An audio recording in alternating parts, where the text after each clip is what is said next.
"Shut that woman up and start the engines," the billionaire said, and the words cracked across the private runway like cold steel striking stone. The Gulfstream's twin turbines were already humming low, a deep mechanical pulse rolling through the rain-soaked tarmac, but Maya Brooks did not move. Her orange safety vest clung damp against her jacket in the November wind, reflective strips catching the blue taxi lights in trembling flashes. At 32, she had spent half her life listening to machines speak in ways most men in pressed suits never learned to hear. Loose bearings whispered. Burned fuel coughed.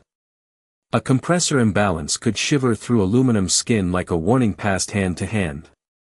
And tonight, beneath the whine of the starboard engine, she heard something wrong. Something alive with danger. "Sir, please," she called, stepping forward as Edward Langford paused at the foot of the boarding stairs, his polished shoes gleaming against wet concrete worth more than her monthly rent. "That engine surge isn't normal." A few executives waiting under umbrellas exchanged awkward smiles. One chuckled. Another checked his watch.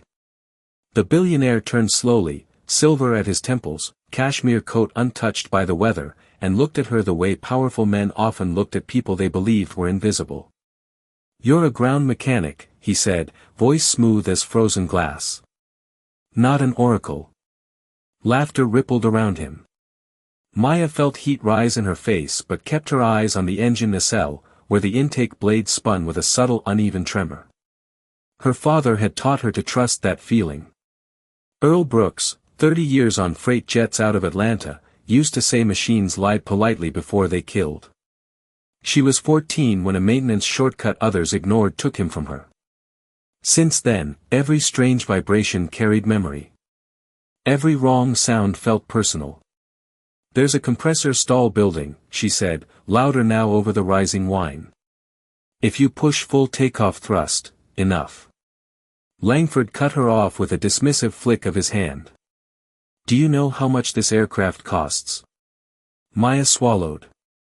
"Less than the lives on it." The rain seemed to stop for a breath. Even the line crew went still. Somewhere beyond the fence, a storm rolled over the dark Carolina pines, thunder too distant to name. Edward Langford stared at her, then laughed once, low and unbelieving. "You people always think fear makes you sound wise." The words hung there, sharp and ugly in ways the wind could not carry off. But Maya did not retreat. She climbed one step onto the boarding stairs, boots slick with water, one hand against the rail. "Don't fly that jet tonight." Security shifted toward her. A pilot at the cockpit window frowned and glanced toward the right engine. But Langford only leaned closer, his expression chilled by annoyance. "Start the engines," he said again. Behind him, the turbines began to spool higher, the pitch climbing into a metallic scream that made Maya's chest tighten. Yet beneath the roar, she heard it, one warped note, a tremor hidden inside power. Her breath caught. Her hand pressed against the stair rail so hard her knuckles whitened. She knew that sound. And as runway lights shimmered in puddles like broken stars, Maya Brooks understood with terrible certainty that in less than 60 seconds, either a billionaire would mock her forever, or everyone on that jet would owe their lives to a black woman no one thought worth hearing. The scream of the turbines climbed, then stopped. Not gradually, not like a pilot easing back power, but all at once, cut short in a stunned mechanical silence so abrupt it felt like the night itself had lost breath. Maya did not realize she had stopped breathing until the rain tapped against her hard hat again. The right engine spun down with a wounded whir, blades slowing under the runway lights. For a long second nobody moved. Edward Langford stood frozen on the stairs, one polished hand still gripping the rail, his confidence suspended in the same cold air as the vapor drifting from the jet. Then the cockpit window slid open. "Hold position," the captain called, voice tighter now. "We are getting abnormal compressor pressure." Murmurs spread among the executives. Umbrellas shifted. Someone lowered a phone they had been using to record departure footage. The private terminal, moments ago a theater of arrogance, had gone strangely reverent. Maya stepped back from the stairs, pulse hammering against her ribs. She did not feel triumph. Only dread, because she knew an inspection would reveal whether instinct had saved them or ruined her career. Two maintenance supervisors rushed toward the aircraft with flashlights and portable diagnostic gear. Their boots splashed through shallow water while wind pushed loose papers across the tarmac like fleeing birds. One of them, a gray-bearded lead engineer named Carl Benton, barely glanced at Maya before kneeling beneath the engine cowling. She had worked under him 3 years. He trusted torque values, not intuition. Yet even he moved faster than usual. Edward came down one step, then another. His face had changed, though only slightly, as if disbelief had loosened something hidden beneath old entitlement. "This delay is absurd," one investor muttered. Another whispered, "What if she is right?" The word seemed impossible an hour ago. Maya heard none of it clearly.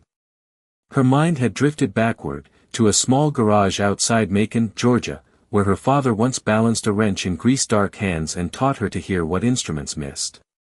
She remembered him tapping an engine casing and saying, "Listen past the noise. Failure always speaks softly first." That memory held her steady now. Carl suddenly stood and looked toward the cockpit. No one liked the expression on his face. "Captain," he shouted, "shut her down cold." A hush rippled wider. He turned toward Langford, rain collecting in his brows. "There is scoring on the compressor assembly." Another full-thrust spool could have blown the stage. Even the wind seemed to pause. Edward stared at him. "You are saying she was right?" Carl looked toward Maya before answering. "I am saying she may have kept this jet on the ground instead of in a field." The sentence struck harder than thunder. A younger executive removed his glasses, speechless. Someone crossed themselves. The pilot descended from the aircraft, jaw set, and walked directly to Maya. For one suspended moment she feared reprimand. Instead he said quietly, "How did you hear it?" "From that distance." She looked toward the dark engine. "It did not sound afraid," she said. "It sounded tired." He nodded as though that meant more than technical language could. Across the wet tarmac Edward Langford watched her differently now, not as a nuisance in reflective stripes, but as a mystery he had badly misjudged. Yet Maya sensed the night was not finished with him. Because while engineers opened panels under floodlights and security whispered into radios, she caught Carl examining a second indicator, his face tightening again. He lifted his flashlight toward the wing root and muttered almost to himself, "That is not the only problem." And hearing those words drift through the rain, Maya felt a colder warning begin to rise. Rain ran in silver threads along the fuselage while Carl Benton moved his flashlight slowly beneath the wing root, the beam trembling over rivets, hydraulic lines, and something darker seeping along a panel seam. Maya stepped closer before anyone stopped her. Even over the hiss of drizzle against aluminum, she could hear the muted click of cooling metal, like a giant thing settling after nearly waking into catastrophe. "Hydraulic residue," Carl said at last, voice low enough to make the words feel heavier. "There should not be fluid here." The pilot's expression tightened. Edward Langford said nothing, but his hand loosened from the stair rail as though some invisible support had failed him. One by one, the executives backed from the aircraft, their expensive shoes collecting rainwater, their certainty dissolving with it. A mobile maintenance cart rolled in, amber beacons spinning through the dark. Tools clinked. Radios crackled. Yet beneath the movement there was a new silence, the kind born when powerful people realized they almost trusted money more than physics. Maya watched Carl remove an inspection panel and lean inside with his light. The old mechanic muttered under his breath, then exhaled hard. "Pressure line fracture." He turned to the captain. If that engine fault had not forced shutdown, this might have failed after rotation. The words drifted over the tarmac like a verdict. No one laughed now. Edward descended fully to the ground, coat darkened by rain, face pale under the floodlights. He looked at Maya as though seeing her for the first time required effort. You heard both issues? He asked, voice stripped of its earlier polish. Maya shook her head. I heard one thing wrong enough to stop listening to fear. He studied that answer longer than he should have. For a billionaire who controlled firms, boards, and men twice her age, being corrected by a black ground mechanic was one humiliation. Being alive because of her was something harder to categorize. Nearby, one junior analyst whispered that federal investigators would want records reviewed. Another quietly stepped away from the group to make a call. The mood had shifted from inconvenience to consequence. But Maya felt another tension gathering, not in the aircraft, in Edward. Because some men respond to being saved with gratitude. Others first wrestle with the insult of needing rescue. Carl closed the panel and stood. This jet is grounded indefinitely. The sentence landed final. Edward looked toward the dark runway stretching a mile into storm mist, then toward the city lights beyond the airport fence. Somewhere out there was a deal worth hundreds of millions he would not reach tonight. Yet he did not curse. He only asked, almost reluctantly, Miss Brooks, why did you keep speaking when I told you to stop? The question carried more than curiosity. It carried accusation softened into wonder. Maya thought of her father's oil-stained hands, of years being overlooked in rooms where expertise wore the wrong skin. Because truth does not become smaller when powerful people dislike hearing it. Even Carl looked up at that. For several seconds no one answered. Rain tapped against the jet skin in delicate metallic rhythms. Then a black SUV pulled onto the service road, headlights washing the tarmac white. Airport security. Not routine patrol. Two officials stepped out with clipboards and urgent faces. Carl frowned. The captain muttered, that was fast. One official approached Edward directly. Sir, we need to ask about maintenance logs filed under your charter division. Edward's jaw stiffened. Now. The man nodded once. Especially now. Maya felt a strange chill unrelated to weather. This was no longer only a story about a warning believed too late. Something older was surfacing beneath the mechanical failure, something buried in paperwork and silence. And as the official opened a folder under the floodlights, Maya caught a glimpse of a red-tagged report dated 3 weeks earlier, signed but unresolved. Edward saw it too, and for the first time that night, the billionaire looked afraid. The red-tagged report fluttered in the airport official's hand as wind swept across the tarmac, and for a moment all eyes fixed not on the grounded jet but on a sheet of paper thin enough to expose a fortune built on confidence. Edward Langford took the folder slowly, though his fingers betrayed a slight tremor. Maya could not read every line from where she stood, but she saw enough under the floodlights to catch phrases that made Carl Benton's jaw tighten: deferred maintenance authorization, pressure anomaly repeat event, operator override approval. The words felt colder than the rain. This was flagged before tonight, the official said, his tone careful but unsoftened. Edward looked up sharply. My compliance office handles internal reports. This one required direct owner acknowledgement. Silence followed, dense and uncomfortable. Somewhere a baggage tug rattled past in the distance, absurdly ordinary against the gravity settling here. Maya watched Edward's face shift through disbelief toward something harder to hide. Not guilt exactly. Recognition. The realization that the danger she heard in an engine might have begun long before either of them stood on this runway. Carl stepped closer and pointed toward the report. 3 weeks ago there was a recommendation to ground this aircraft pending replacement. One investor removed his wedding ring and turned it absently, a nervous gesture so human it made him look suddenly small. Another whispered that he had nearly brought his daughter on tonight's flight. Those words seemed to reach Edward deeper than accusations had. His gaze drifted to the cabin windows, dark now, each one reflecting runway lights like closed eyes. Maya felt no satisfaction in watching power falter. Only a strange sorrow. Because she knew how often catastrophe grew not from one dramatic mistake but from ordinary moments when people with authority chose convenience over warning. The airport official asked Edward to step aside for questions. For several minutes they stood near the SUV, silhouettes framed in headlights while rain softened into mist. Carl busied himself reviewing diagnostics, but Maya sensed he was listening. So was everyone. When Edward returned, something in his bearing had altered. The arrogance had not vanished, but it had cracked. He approached Maya without entourage, without performance. "Miss Brooks," he said, almost awkwardly, "why were you on this shift?" It was such an odd question she nearly smiled. "Because Tuesday nights pay differential," she said.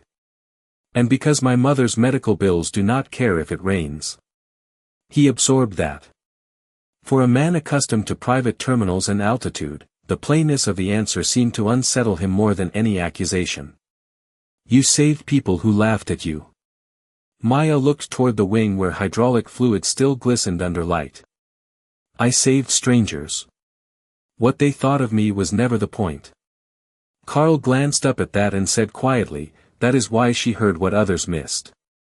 Before Edward could answer, a younger security officer jogged over carrying a sealed maintenance log retrieved from the cockpit. Carl opened it on the nose of a service truck, pages rippling. He stopped midway, eyes narrowing. This entry was altered. The captain moved beside him. By whom? Carl traced a signature line, then slowly looked at Edward. Not by the crew. Even the wind seemed to retreat. A hidden layer of the night was peeling open. Maya felt the story turning from survival into reckoning. Edward stared at the page, color draining from his face as memory seemed to strike. That subcontractor, he murmured, almost to himself. I was warned about them. It was the first time he had admitted being warned twice. First by paper. Then by a black woman on a wet runway. And as thunder rolled closer beyond the field, Maya understood the true crash being averted. Might not have been mechanical at all, but moral. Thunder rolled farther off now, softer, as if the storm itself had moved aside to watch what would unfold beneath the floodlights. The maintenance log lay open on the service truck, pages damp at the corners, while Carl Benton traced the altered entry again with a grease-stained finger. No one spoke for several long seconds. Even the executives, men used to filling silence with authority, stood subdued beneath dripping umbrellas. Then Edward Langford exhaled and did something Maya had not expected. He removed his gloves, set them on the truck, and looked directly at Carl. Read it aloud. Carl hesitated only a moment. Replacement deferred under owner exception protocol. Signed by subcontractor liaison. Internal objections noted. He stopped, then added, those objections were ignored. The words settled like lead. Maya watched Edward absorb each one not as information but as accusation returned by his own decisions. For the first time all night, his wealth offered no shield. One investor muttered that lawsuits would follow.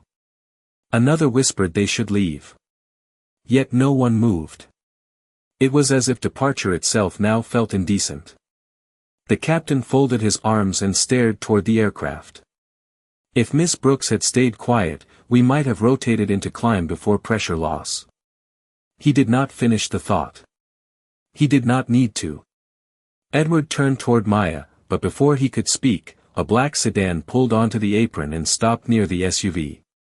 A woman in a navy overcoat stepped out carrying a slim leather briefcase, silver hair pinned back, posture straight as a judge. Carl's expression changed instantly. Helen Mercer, he murmured. Maya recognized the name. Federal Aviation Safety Review. The woman approached without hurry, the kind of calm that made others reveal themselves. Mr. Langford, she said, we have been trying to reach your office for 10 days. Edward managed, about the subcontractor. She opened the briefcase and removed photographs of damaged turbine components from another aircraft in his charter fleet. About a pattern. The phrase chilled the air more than rain. Maya watched Edward read the images. Under floodlight glare. Something almost like shame crossed his face. Helen Mercer then turned unexpectedly toward Maya. You are the mechanic who intervened. Maya nodded once.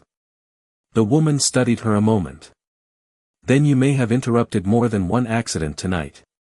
That sentence seemed to ripple through everyone present. Carl looked proud in a way he did not bother hiding. But Edward looked wounded by understanding. I chose cost over caution, he said quietly, not to defend himself but as if hearing the truth aloud for the first time.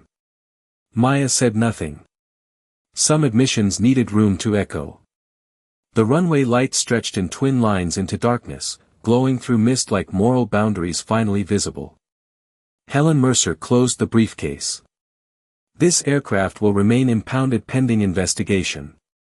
She paused, then added, and there will be questions about executive negligence.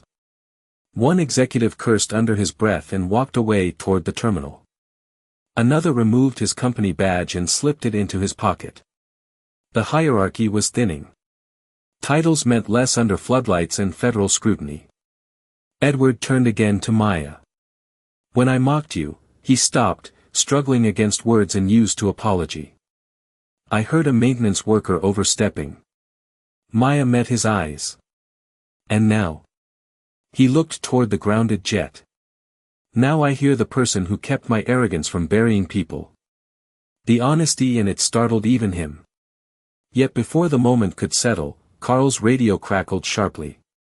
A voice from the hangar reported a record sweep had found 3 more deferred anomalies tied to the same subcontractor. Carl closed his eyes briefly. This goes wider, he said.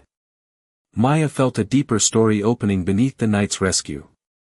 Because survival had brought not resolution, but exposure. And as Edward stared at the silent aircraft that had become evidence, he seemed to understand the next thing at risk was not his jet, but the empire built around his name. By the time the storm thinned into drifting mist, the runway no longer felt like a place of departure but a courtroom without walls. Floodlights cast long reflections across puddles, and the grounded jet sat motionless as if listening. Activity continued around it in hushed movements, technicians passing tools, officials conferring over records, but the urgency had softened into something contemplative. Maya stood a little apart near the wing, one gloved hand resting lightly against cold aluminum. The metal held the memory of heat, then danger, now stillness. She listened to nothing for a while except the faint ticking of cooling components and her own breath settling. There were moments after crisis when the world seemed to widen rather than resume, and this was one of them. Carl Benton approached carrying 2 paper cups from a vending machine in the terminal, coffee thin and oversweet, the kind only airport workers called decent. He handed one to Maya without ceremony. Your father would have been proud tonight, he said. She looked at the steam rising into damp air. Carl had known Earl Brooks years ago. Hearing his name spoken here, under floodlights beside a billionaire's grounded jet, loosened something quiet in her chest. He used to say machines tell the truth before people do, she murmured. Carl nodded. Tonight both finally did. They stood without speaking. In the distance a service beacon revolved slowly, amber light sweeping over wet pavement like a pulse. Beyond the fence, interstate traffic moved in red and white ribbons, ordinary lives continuing unaware how narrowly strangers had brushed disaster. That thought humbled her. She had come to work expecting overtime and fuel checks. Instead she stood inside a night that might alter careers, investigations, perhaps even a man's conscience. Edward Langford remained near the SUV alone now, coat unbuttoned, rein forgotten, reading and rereading copies of the maintenance reports. The posture of command had left him. He looked almost older, not by years but by recognition. At length he walked toward Maya, but stopped several feet away as though unsure what distance humility required. I have spent my life believing risk could be negotiated, he said, eyes on the aircraft rather than her. Tonight a woman I dismissed taught me otherwise. Maya did not answer immediately. Silence had become its own language. A gust moved across the apron, lifting the edge of a tarp, carrying the smell of jet fuel and rain-washed asphalt. Danger does not care who signs the checks, she said at last. Edward gave a faint, rueful breath that might have been a laugh if burden were lighter. Then he surprised her. "When I was 12, he said, my father ignored a welder who warned about a pressure valve at one of our plants. Men were hurt. He called it bad luck. I called it business. I have repeated more than I knew." The confession settled between them with startling intimacy, not personal in a romantic sense, but moral in a way few boardrooms permit. Maya understood then that reckoning often begins not in punishment but in memory. Nearby Helen Mercer watched from the service truck, saying nothing, perhaps understanding silence could do work questions could not. For a long while no one moved. Runway lights glowed in perfect rows. Water dripped from the wingtip in slow silver beads. Somewhere a maintenance bell chimed midnight. And in that suspended hour, beneath cold light and open sky, the struggle between power and conscience seemed no longer abstract but human. Then Carl's radio crackled once more. A new message from the hangar. Investigators had found something inside archived maintenance correspondence addressed directly to Edward Langford but never opened. Carl looked toward him, face unreadable. The stillness fractured. And Maya, hearing the shift in his voice, knew the quiet had only been the breath before a deeper truth. The radio hiss seemed louder than thunder had been. Carl Benton lifted it to his ear, listened without blinking, then lowered it slowly as if the words carried weight. "There is an archived memo," he said, voice roughened by disbelief. 5 years old. It was written by Earl Brooks. Maya felt the air leave her lungs. For a moment the floodlights, the officials, even the silent jet receded into distance. Her father's name did not belong in this night, yet suddenly it was at the center of it. Carl handed the radio to another mechanic and looked at her carefully. The memo warned about procurement shortcuts in Langford Aviation. It was never acted on. Edward. Langford went still. Not the stillness of arrogance cornered, but of memory struck open. Helen Mercer stepped closer, already reading something forwarded to her tablet. Her eyes narrowed, then lifted toward Edward. "Mr. Langford," she said, "this warning was addressed to your executive office before your father passed ownership to you." The old story Edward had confessed beneath the wing no longer sounded like distant guilt. It had returned alive. Maya could almost hear her father in the garage again, saying truth always waits longer than lies. Rainwater dripped from the wingtip into a growing puddle, each drop distinct in the silence. Edward took the tablet. His hands did not look like a billionaire's hands now, only a man's hands carrying consequence. He read several lines, then whispered, "Earl Brooks," as though recognizing a ghost. "I remember that name."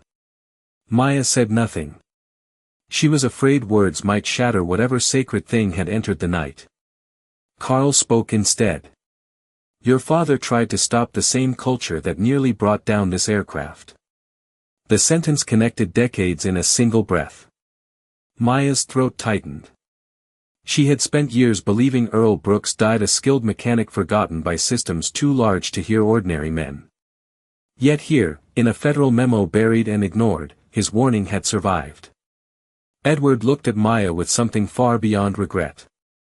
"Your father may have tried to save me twice," he said. The truth of it stunned even him. Helen Mercer folded her arms. And tonight his daughter finished what he started. For once no one in the executive circle had language to reduce that. One investor quietly removed his umbrella and let rain touch his face. Another stared at the jet as if it had become an altar to inconvenient truth. Edward stepped closer to Maya. Not close enough to presume intimacy, only close enough for honesty. "I built part of my empire on vendors my father trusted. I never questioned enough." His voice thinned. "Your father did. You did." Maya met his gaze steadily. Warnings do not disappear because powerful people file them away. Something in Edward broke open then, though not dramatically. It happened in his shoulders lowering, in the absence of defense. "Come with me in the morning," he said suddenly. "To the board review. Tell them what happened." Carl almost smiled. Helen Mercer did not interrupt. But Maya answered with calm that startled even herself. If I come, it will not be to help save your reputation. Edward nodded once. It will be to save what should have been protected years ago. In that exchange the axis shifted. No longer a billionaire rescued by a worker, nor a warning vindicated by luck. Something deeper had reversed. Moral authority had moved. The weak had become the witness the powerful needed. Then Helen's phone rang. She listened, expression changing. The subcontractor liaison who altered the logs has agreed to cooperate. She paused. He says someone inside Langford Aviation tried to bury Earl Brooks's original memo. Carl exhaled sharply. Edward closed his eyes. The past was no longer resurfacing by accident. It was testifying. And as dawn's first gray edge began softening the eastern horizon, Maya understood the twist was larger than a saved flight. Her father's silenced warning was coming back into the light through her. By dawn the rain had passed, leaving the tarmac washed clean and silver under first light. The grounded jet stood quiet at the edge of the runway, no longer a symbol of status but evidence of what pride had nearly ignored. The night crew had thinned. Officials moved in softer voices. Coffee steam rose from paper cups. And yet the air carried a tension not of danger now, but decision. At 7:30 that morning, in a glass conference room above the executive terminal, Edward Langford sat at the head of an emergency board session he had called himself. Men who once nodded at every conclusion now shifted uneasily beneath screens filled with maintenance reports, audit flags, and one scanned memo signed Earl Brooks. Maya stood near the far end of the room in her same work jacket, reflective tape still dulled by rain, looking strangely out of place among polished oak and tailored suits, and yet more grounded than anyone there. Some directors barely concealed discomfort at seeing a black ground mechanic invited to speak. Before them. Others looked curious. One older board member asked with practiced skepticism, "Mr. Langford, are we really restructuring policy because of an employee who heard a sound?" Edward did not answer immediately. He rose instead, walked from the head of the table to the center of the room, and did something no one expected. He handed Maya the floor. "The only reason I am alive to chair this meeting," he said, voice carrying no theatrical flourish, only gravity, "is because a woman I dismissed refused to let my arrogance outrun truth." Silence followed so complete the air vents seemed loud. Maya had not prepared remarks. She spoke the way working people speak when facts matter more than polish. She described the engine note she heard, the deferred maintenance culture, the ignored warning her father once filed. She did not dramatize. She did not accuse. And somehow that made every word harder to evade. As she spoke, several directors lowered their eyes. One quietly removed a subcontractor authorization packet from the agenda stack and set it aside as though touching it burned. When she finished, no applause came. Something stronger did. Reflection. Then Edward turned toward the board and said, "Effective immediately we terminate the vendor network tied to these failures, reopen every deferred safety exception, and establish an independent review office." He paused. Led by someone who understands that warnings do not need titles to be true. Heads turned toward Maya before he even said her name. She looked startled. "I am offering Miss Brooks a position on that review team." A younger director objected that she lacked executive credentials. Edward answered without raising his voice. "She has the credential this company nearly lost everything for lacking. Integrity under pressure."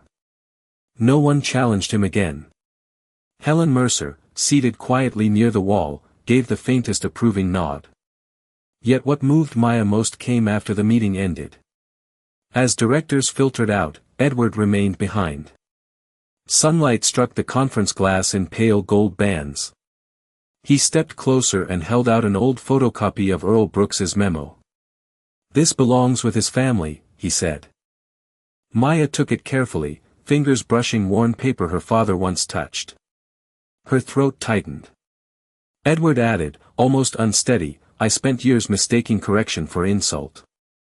You answered insult with courage. Maya looked at him long enough to let the truth land. Do not honor my father with guilt, she said softly. Honor him with what you change.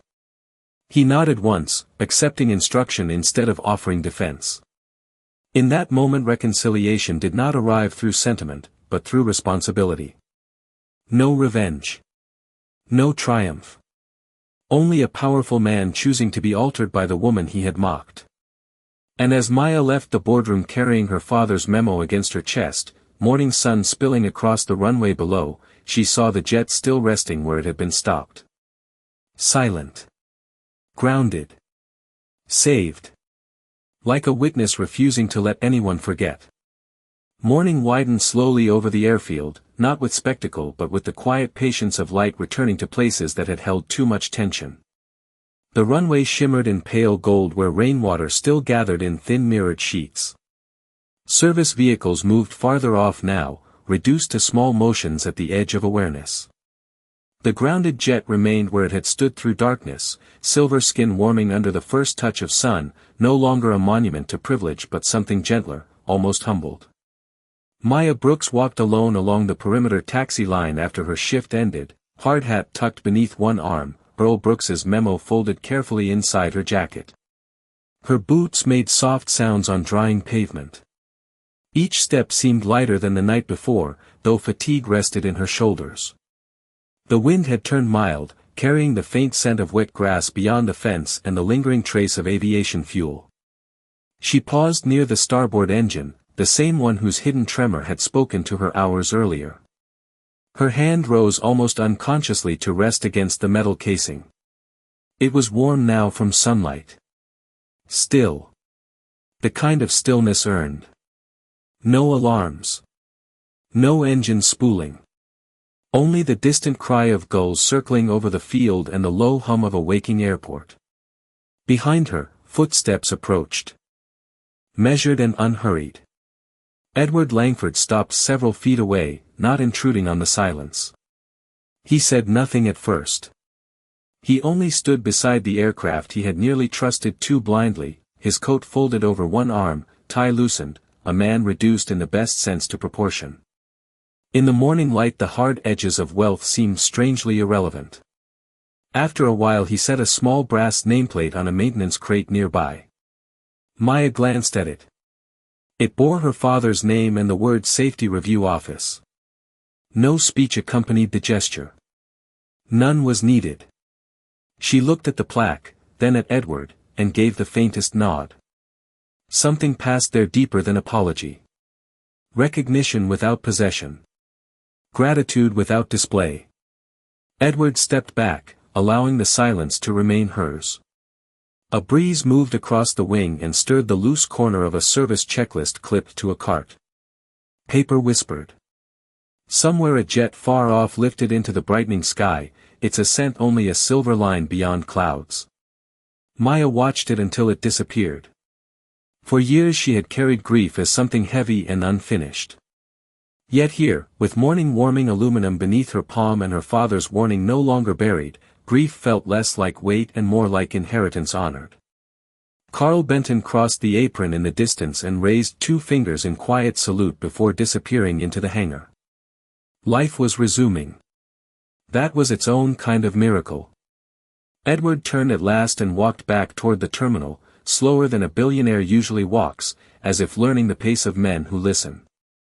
Maya remained by the engine a little longer. Sunlight climbed over the fuselage and reflected in the puddles at her feet, making broken water look briefly like fire. She inhaled, slow and full, then let the breath leave her in a small white cloud fading into warmth. The jet cast a long shadow across the tarmac, and hers crossed it. 2 shapes touching without struggle. A maintenance bell sounded the next shift. Maya picked up her hard hat and began walking toward the hangar doors. No music, no triumph, no verdict spoken aloud. Only footsteps, morning light, cooling metal, and the silence. Of a justice that no longer needed defending.